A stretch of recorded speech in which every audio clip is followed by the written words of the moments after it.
Hello students, today we can see the topic respiration in animals. Different animals have evolved different organs for taking enough oxygen from the atmosphere and leaving out of carbon dioxide to the atmosphere, isn't it? Terrestrial animals are having different organs for taking in oxygen and leaving out the carbon dioxide. But the animals which live in water, they take oxygen dissolved in water. So they have different type of organs which can take the oxygen dissolved in the water. Okay. In most of the terrestrial organisms, lungs is the respiratory organ. And if you take the aquatic organisms, most of the organisms use gills as their respiratory organs. Okay. The amount of oxygen present in the water is low compared to the amount of oxygen in the air.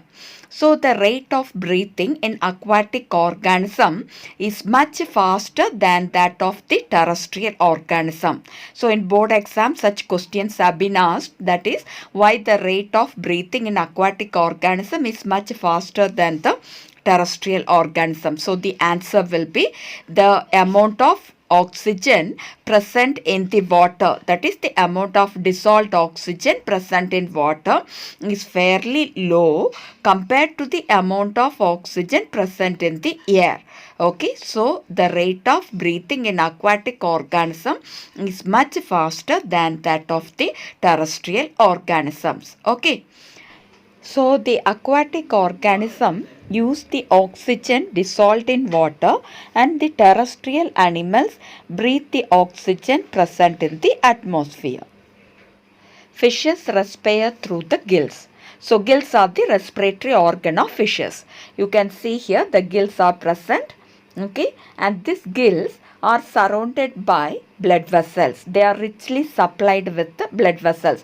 You can see here the network like structures present. They are the blood vessels.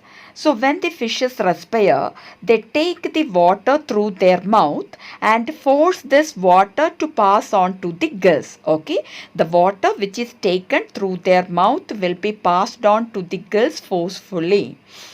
And when the water is passed through the gills, the dissolved oxygen present in the water will be taken up by the blood. Okay, so the fishes respire through the gills. The gills are richly supplied with the blood vessels. They take the water through the mouth and pass the water through the gills, so that the dissolved oxygen present in the water will be taken up by the gills. This is how the fishes will be respiring. Okay. Different organisms have different respiratory organs, isn't it? So the oxygen is absorbed by different organs in different animals. All these organs will be having a structure through which the exchange of gas occurs. Okay. So that structure forms the respiratory surface. So through the respiratory surface only the exchange of gases occur. Exchange of gas means oxygen from the atmosphere will be taken in and carbon dioxide from the body will be released out. Okay. So there should be some characteristic features this respiratory surface should have. So what are such characters the respiratory surface should have? The respiratory surface should have a large surface area through which the oxygen can be taken in and carbon dioxide can be released out. Okay. Here you are seeing a respiratory surface. So through this respiratory surface only, oxygen should be taken in into the blood and the carbon dioxide from the blood should be released out. Okay. So this surface area should be very fine. It should be very fine. Okay. Then it should be delicate. Delicate means very thin and soft. Okay. So it should be very fine and delicate. Then the respiratory surface should be moist also. The respiratory surface should be moist. Why? If it is dry, the oxygen and carbon dioxide cannot diffuse through. So it should be moist so that through the moist surface, the gases can diffuse. Okay. And normally this respiratory surface should be present within the body because it is very thin, delicate or soft and moist, isn't it? So normally the respiratory surface is placed within the body. Okay, so through this respiratory surface, the passage of oxygen and carbon dioxide can take place. Okay, now this respiratory surface is a surface through which only diffusion of gases takes place, isn't it? But there should be some mechanism to carry this gases throughout the body, and from the body the gas should be carried to this respiratory surface. That means when oxygen is taken in, there should be some mechanism to carry the oxygen to all the parts of the body. Which mechanism will carry the oxygen to all the parts of the body? Our circulatory system, because the blood will be receiving the oxygen and then it will be carried to all the parts of the body.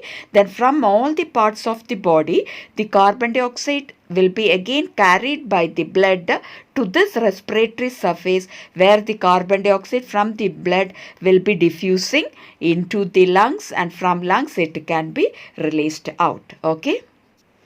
Now we can see the human respiratory system. In human beings, air is taken into the body through the nostrils.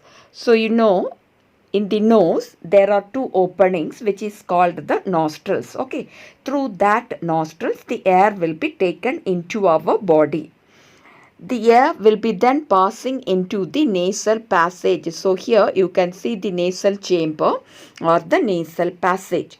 So the air which is taken through the nostrils will be passing into the nasal passage. Okay. The nasal passage is having fine hairs and mucus. Okay. The nasal passage is lined by mucus and it also has fine hairs, small minute hairs are present. Okay. Now what is the use of this hair? It is used to filter the air that is entering into the nasal passage. Okay, the fine hairs which line the passage will filter the air that is entering into the nasal passage. Why the air should be filtered?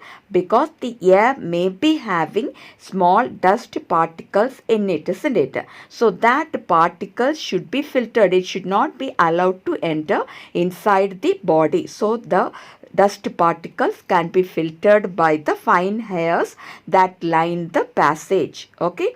Now I told the passage is also lined with mucus, isn't it? And this mucus also helps in filtering the air. How? If any small minute dust particles, if it enters inside, then it can stick on to that mucus which can be removed. Okay. So the mucus can also help in filtering the air which is entering into the nasal passage. Okay.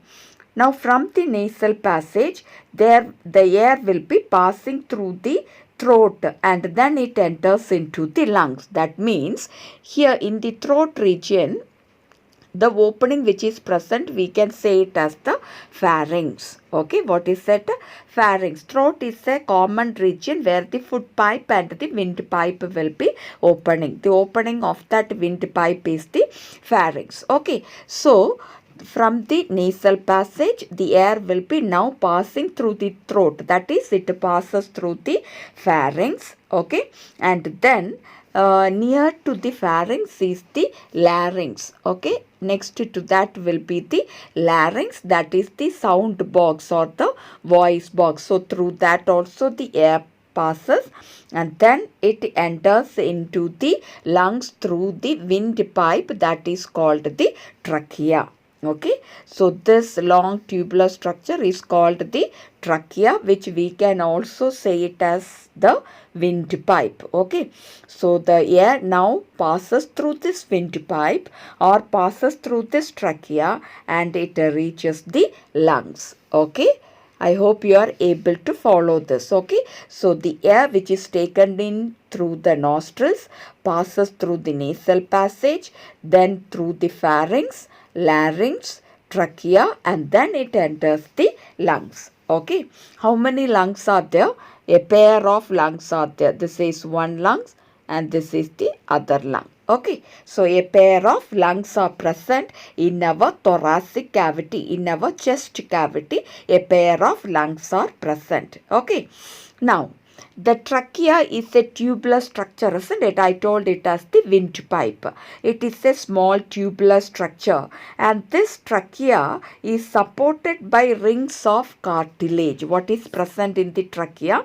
It is supported by rings of cartilage. Cartilage means, soft bones. Okay, so this trachea is surrounded by or supported by soft bones or the cartilage. What is the function of this rings of cartilage? This rings of cartilage which is present in this trachea ensure that the air passage does not collapse.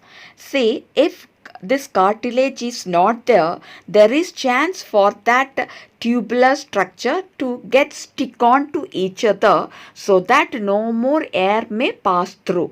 Okay, so to prevent them from sticking with each other, the walls of the trachea to stick with each other, that means to prevent them from collapsing, the rings of cartilage helps. Okay, so the trachea is supported by rings of cartilage which ensure that the air passage does not collapse. Okay, here you can see the rings of cartilage clearly that support the trachea.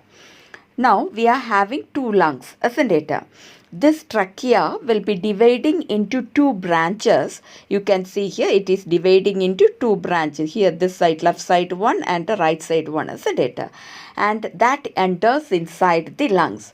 This branch we can say it as bronchi. Okay, so the trachea divides into two bronchi. Okay, and this bronchi which enters inside the lungs will be again dividing into smaller tubes which are called as the bronchioles. What is it called? The bronchioles. Okay, so the bronchi will be again dividing into smaller tubes. You can see here this is the bronchi which is dividing into smaller tubes. This is one tube, this is another, this side. So like that it is branching into smaller tubes which are called as bronchioles. Okay, these bronchioles will again divide into minute tubules called the alveoli or the air sac, which is balloon like structure. Okay, so this bronchioles will be again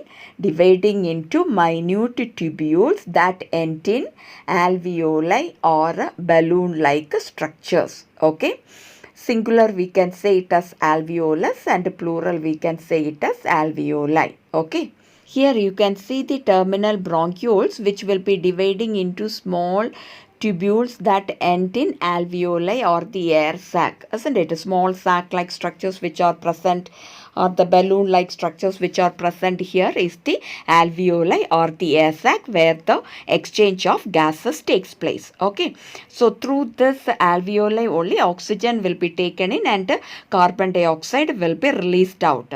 Now why not the carbon dioxide will be taken in and oxygen will be released out? Our body needs oxygen, isn't it?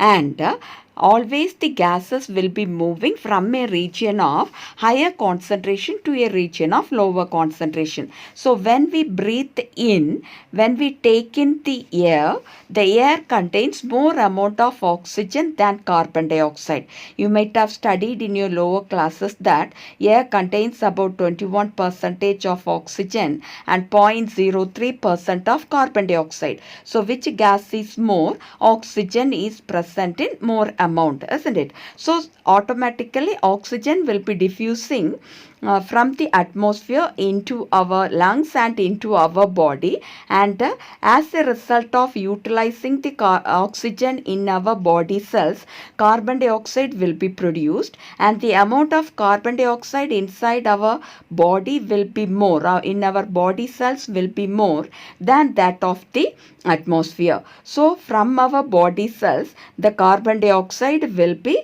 released into the lungs and from the lungs to the outside. Why? Because the gases will be moving from a region of higher concentration to a region of lower concentration. Okay. Now, as I told you, the alveoli is the place where the exchange of these gases takes place, isn't it? This alveoli is surrounded by a network of blood vessels. Here you can see it is surrounded by network of blood vessels. Okay. So these blood vessels are the minute vessels called the capillaries, which are formed of a single layer of cell. So through which the diffusion of substance can take place. Okay. So through this blood vessels, the oxygen will be diffusing from the alveoli into the blood, and carbon dioxide from the blood will be diffusing into the alveoli. Okay, thus the exchange of gases takes place. Okay. Now when we breathe in, our lungs will be taking the oxygen inside, isn't it? The air will be passing into the lungs. So during breathing, what happens? Our ribs will be lifted up. What is that ribs? The bones which surround the lungs, isn't it? The bones which is present in our chest cavity, which encloses the lungs, that is the ribs. So the ribs will be lifted up. When you breathe in, if you keep your hands on the chest, and you can feel the rising of the ribs, isn't it? At the same time, diaphragm will be flattened. Here, when we are not breathing in, the diaphragm will be dome shaped. Like this it will be. Dome shaped means the center part will be slightly raised up. Okay. What is this diaphragm? Diaphragm is a membrane that separates the abdominal cavity from the thoracic cavity. Okay, diaphragm is a membrane that separates the abdominal cavity and the thoracic cavity. Okay, that is thoracic cavity is the chest cavity and abdominal cavity is the cavity which is present below the chest cavity. In between that, there is a membrane called the diaphragm. Okay, so the lungs will be normally, the lower part of the lungs will be normally placed above the diaphragm. Okay, so when we breathe in, more amount of air should enter inside the lungs. If more air has to enter, the lungs should expand. If the lung has to expand, the thoracic cavity where the lungs is present should expand, isn't it? So for that only, the ribs will be raising up, it will be lifted up, and the diaphragm becomes flattened. So when it becomes flattened, the cavity will be increased, the space will be increased, isn't it? So when we breathe in, the lungs can expand because more space is available there. So the lungs can expand and more amount of air can be taken in. Okay, and the air which is entering inside the lungs will be reaching the alveoli. Okay, it will reach the balloon-like structure called the alveoli, which is richly supplied with the blood vessel. So from the alveoli, oxygen will be diffusing into the blood and carbon dioxide will be diffusing into the alveoli. Okay. Now, during this breathing, lungs always have some amount of air inside it. Okay, so when we breathe in, when we breathe out, don't think some amount of air is taken in and some amount of air is left released out. So the lungs will be empty at that time. It is not like that. Whenever we breathe, we are taking in some air and when we breathe out, we release some air out, isn't it? But even though we are releasing some air out, some amount of air will be always remaining in the lungs. And that amount of air is said to be as residual volume. So what is residual volume? The amount of air that remains in the lungs during the breathing cycle, even after we breathe out the carbon dioxide from our lungs. Okay, so that is said to be as residual volume. So when some residual volume is there in the lungs, that means when some amount of air is always present in the lungs, there will be sufficient time for oxygen to be absorbed by our blood and carbon dioxide to be released from the blood. Okay, so enough time will be there for the exchange of gases. Okay. When we breathe in, what happens? The gas will be moving from a region of high pressure to a region of low pressure. Okay, our lungs will be having less pressure because when we breathe in, our lungs will be expanded, isn't it? It will be in an expanded position, or we can say the volume of the lungs will be more. So when volume increases, the pressure decreases, isn't it? So inside the lungs, the pressure will be less. So at that time, the atmospheric pressure will be more. So what happens? When we breathe in, automatically the air from the atmosphere, as it is having high pressure, will be moving into the lungs where the pressure is low. Okay, now same way when we breathe out, now all the carbon dioxide is released into our lungs, isn't it? So now the lungs is having more amount of carbon dioxide rich air. Now when we compare it with the atmosphere, it will be having less percentage of carbon dioxide, isn't it? So from where to where the air will be moving? From the lungs to the atmosphere. Okay, so when we breathe out, the carbon dioxide rich air will be moving from the lungs to the atmosphere because the partial pressure of carbon dioxide is more inside the lungs than that of the atmosphere. When we breathe in, the amount of oxygen entering into the lungs will be more because the partial pressure of oxygen is more in the atmosphere than that of the lungs. Okay, we have seen that the exchange of gases takes place in the alveoli by the process of diffusion, isn't it? That is, the oxygen from the alveoli will be diffusing into the blood, and the carbon dioxide from the blood will be entering into the alveoli by the process of diffusion, isn't it? But this diffusion alone cannot carry the oxygen to all the parts of the body if the size of the body is huge.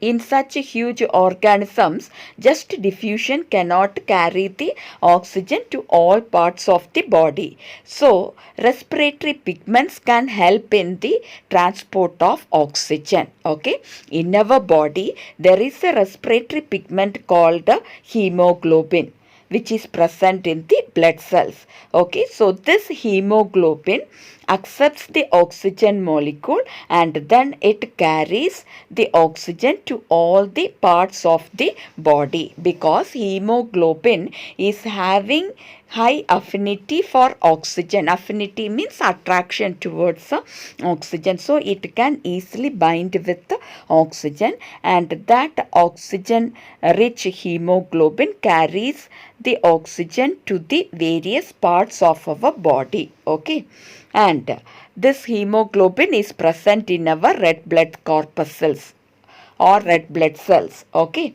when the hemoglobin carries oxygen, it becomes oxyhemoglobin. Okay, it becomes oxyhemoglobin, and thus the oxygen will be carried to all the parts of the body. Okay, now carbon dioxide, which is produced inside the cells, will be carried to the lungs again through the blood only, and carbon dioxide is more soluble in water. It can easily dissolve in water which is present in the blood, and thus the carbon dioxide is carried in dissolved form by the blood to the alveoli. Okay, oxygen is transported with the help of hemoglobin to all the parts of the body, and carbon dioxide is transported in the dissolved form in our blood to the lungs. Okay, so this is about the respiratory system.